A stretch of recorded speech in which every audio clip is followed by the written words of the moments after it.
บายดีทุกคนเนาะสบายดีตอนเช้าๆเนาะจากแบงคอกก็คือมื้อนี้กาจะพาทุกคนนั้นไปสถานที่ที่หนึ่งเนาะทุกคนที่กำลังเป็นแลนด์มาร์คแห่งใหม่ในกรุงเทพเนาะก็คือกาจะพาทุกคนไปเบิ่งว่าเป็นจังไดเนาะตามที่เห็นรีวิวเห็นคลิปทุกคนอยากบอกว่าสุดยอดหลายตอนนี้ก็ย่างออกมาฮอดครึ่งทางแล้วเป็นแบบสวนลอยผ้านะทุกคนประมาณนี้คันสำหรับใครที่เคยเห็นเนาะทุกคนกะว่าออกไปอาจจะเดาออกได้เนาะแต่ว่าใครที่บ่เคยไปก็อาจจะคิดบ่ออกเนาะทุกคนบรรยากาศยามเช้าทุกคน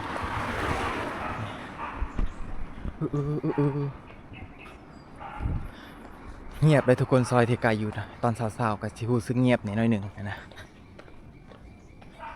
BTS เขาจะเปิดแล้วบ่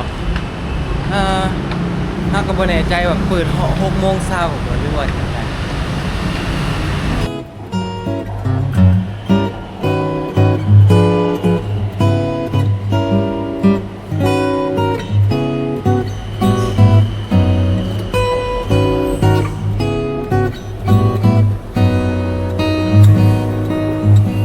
ทุกคนกว่าสิฮอดกว่าสิผ่านมาได้บ่แม่นง่ายเด้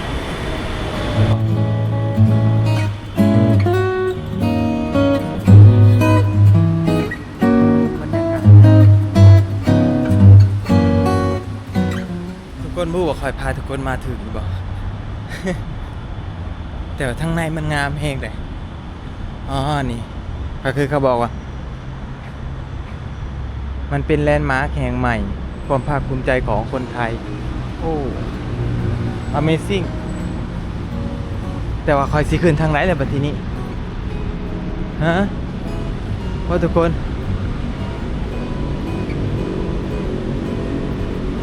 Basement 2.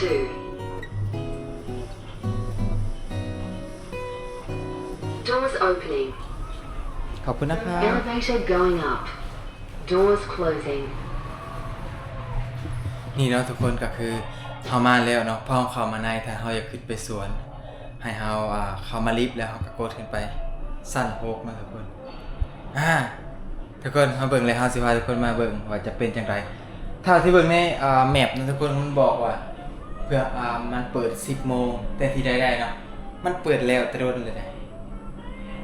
3 4ทุกคนก็เป็นกดลิฟต์ Floor 6. 10ว้าวมาลุ้นน้ำกัน Doors opening. Opening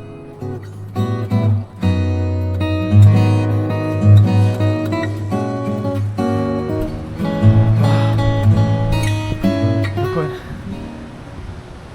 พอเอาขึ้นมาบรรยากาศมันดีหลายมันดีแห้งๆทุกคนนี่กายจะพาทุกคนมารีวิวมาเบิ่งสวนบรรยากาศดีแห้งทุกคน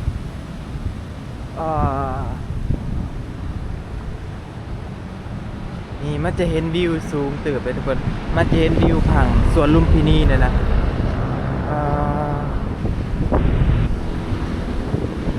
ขึ้นมาบอกว่าหับลมเย็นแห้งอะไร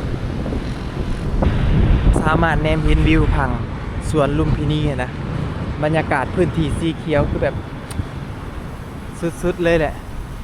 ขึ้นมอดผมจนเปิดนะ นี่ฮาสพาทุกคนหย่างหอบแบบสีเด้อ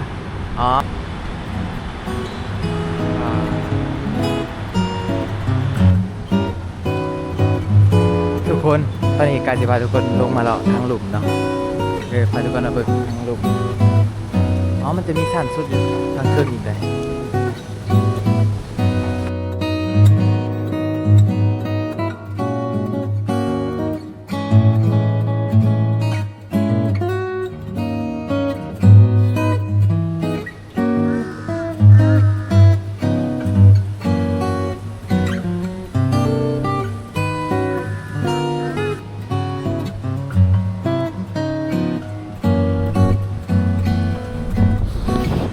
บรรยากาศทุกคนได้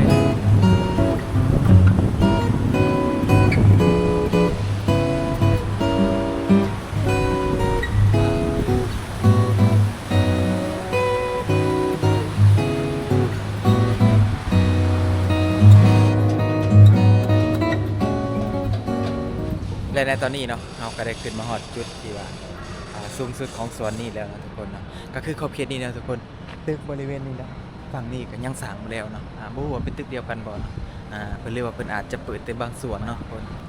ไฟที่มากรุงเทพทุกคนต้องแวะมาทุกคนบรรยากาศคือแบบมันดีอะนะทุกคนรู้ไหมลมพัดมานะพอย่างออกมาปุ๊บนะทุกคนฮอดเทิงแล้วรู้สึกแบบว่าผ่อนคลายขึ้นมาทันทีนะทุกคนรู้สึกว่าปลดปล่อยไปทุกๆอย่างมันแบบว่ามันรู้สึกดีนะบรรยากาศดีนะทุกคนเดี๋ยวเราจะพาทุกคนเลาะไปทางหลุมนี้เนาะเป็นส่วนเปิดใหม่นะทุกคนเพิ่งเปิดได้ประมาณ3 เดือนนี่บ่เราก็บ่แน่ใจเนาะเพราะว่าช่วงนั้นเรายังอยู่ลาวอยู่ตอนที่เราเห็นก็จะฮิตๆกันเรายังอยู่ลาวจะมีแบบว่าดนตรีแบบว่าสบายหูนะทุกคน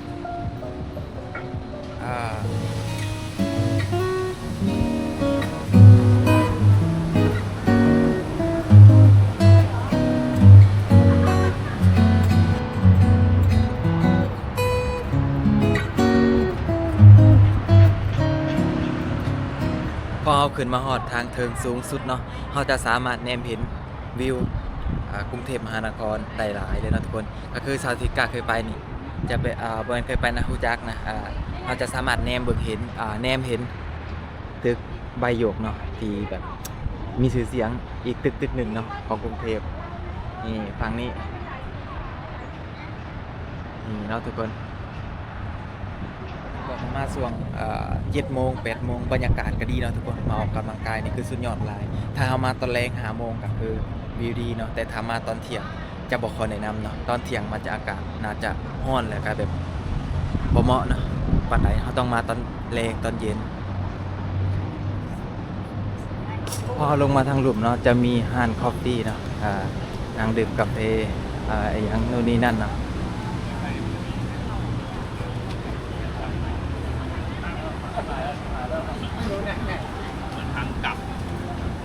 อยู่ก็อยู่บน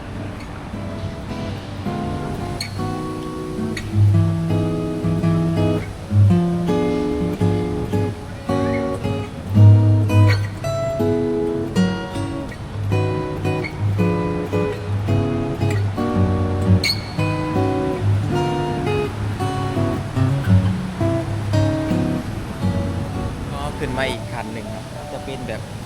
ลักษณะเขาจะเห็นออกแบบดีไซน์ออกมาคือแบบคือกระโจมมาทุกคนคักเลยนี่เนาะและกระทั่งเทิงเนาะจะมีบ่อนให้เอาหนังลิดเนาะทุกคนพอดีน่าย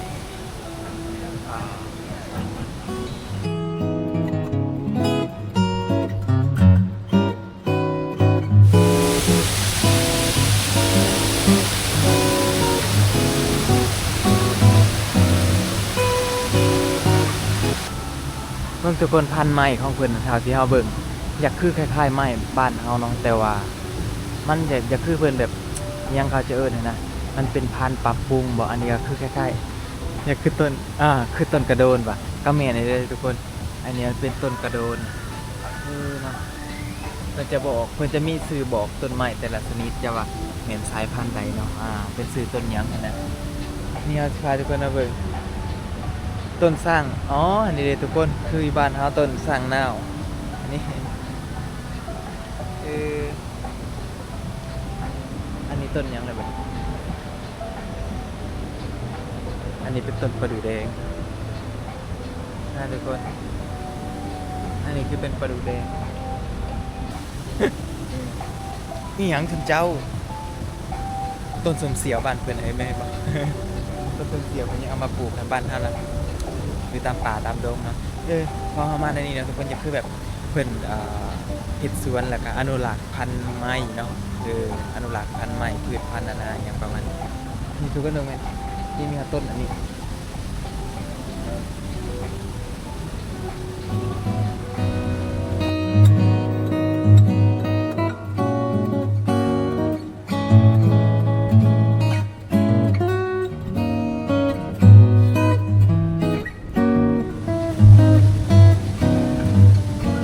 ลงมาฮอดซันหลุมสุดแล้วครับทุกคน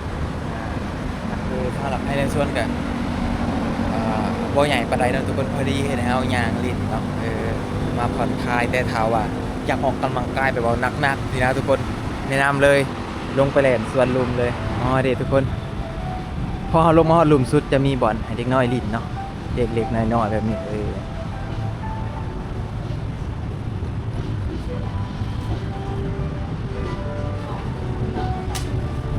แต่ถ้าไพ่มากแบบ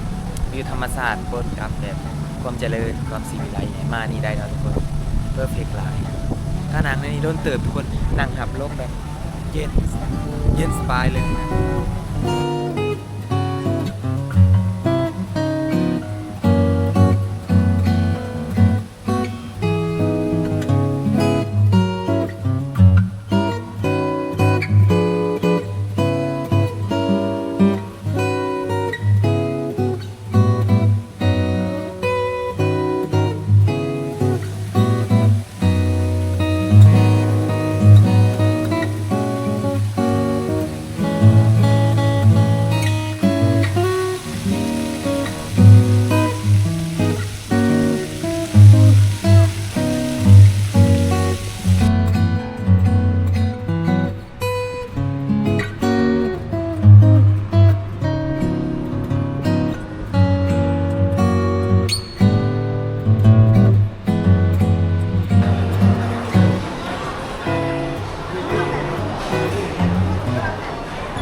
ทุกคน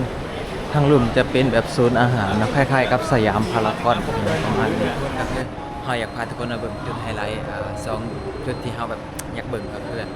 ที่เราเห็นมุมมาได้เรือนนะเทียนเป็นแบบไลท์ขึ้นซับๆกันแต่ก็บ่เห็นนะเขาพูดว่าไปเบิ่งแบบไหนนะไปเวลาสพาทุกคนเลาะหน่อยหนึ่งแล้วเราก็จะออกไปนะเพราะว่าเราสิไปอาจจะไปตลาดนำคลองบางหลวงต่อ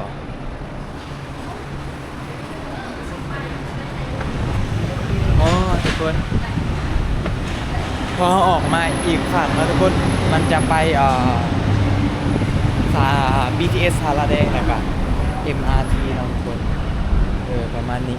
เขาขึ้นมาฝั่งนี้นะก็คือเขามาฝั่งนู้น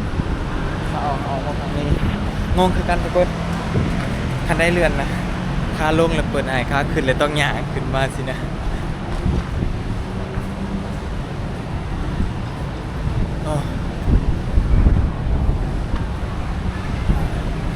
เอาย่างลงแค่นี้เดี๋ยวมื้อเช้านี้นะเว้ยทุกคนเลย